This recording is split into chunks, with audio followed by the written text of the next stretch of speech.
Hello, my name is Sherrod Seward, and I'm a managing member at Sherrod Sports Visas.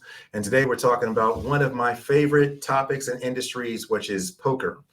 We do a lot of visas for poker players, and we're always looking to educate the market of the best options, latest updates, and best practices for poker players looking to do their craft here in the United States, which usually means a lot of Vegas, and that's okay. Today, we're talking about the different visa categories for permanent residents. And actually, we're going to talk about one, which is the EB-1A. The EB-1A is appropriate for foreign nationals with extraordinary abilities, which means they have risen to the top of their field in what they do. And typically, there is a couple ways to show this. So you don't necessarily literally have to be the best person in the world at poker, but depending on your profile, it makes more sense for you to go for the EB-1A rather than the other.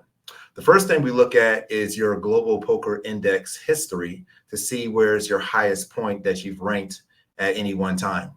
Now, the poker rankings for global poker index go pretty high. Like we've seen them in the 200s of thousands of people that's been ranked. So if you're looking at being in the top 3 percentile is a good place to be if you're looking at your rankings.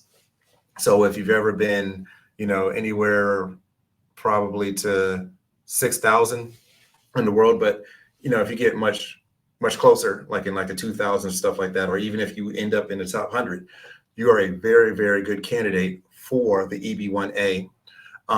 We might even be able to make a single, because if you've gotten that high, usually you've won a big tournament. And a lot of times that big tournament can be used as the pillar piece for your EB-1A arguments. Because if you have a single major award, that alone can satisfy the complete eligibility requirement for the EB-1A self-sponsored green card.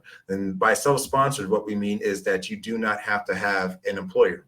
You can just file for it by yourself, obtain it by yourself, get work authorization to do whatever you want, and then also get the green card with it.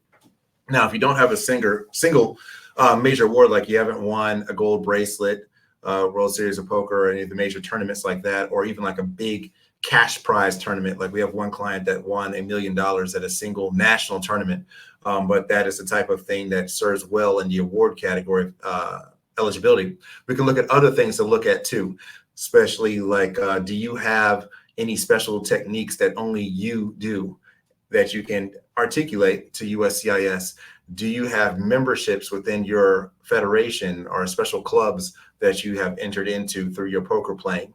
Do you have significant earnings that are more than people in your country, not around the world, for people that have played poker?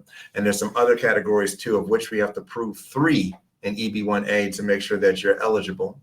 But if you have a question about whether you are eligible for the EB-1A green card to come to the United States as a poker player, it's really a case-by-case basis thing. But since that's really all we do, which is P1, O1, and EB-1A visas, we're uniquely situated to give you a relatively accurate description of whether we think that you're likely to obtain the visa or not. So if you got questions, if you want to know, you know who to call. Look forward to being of service to you.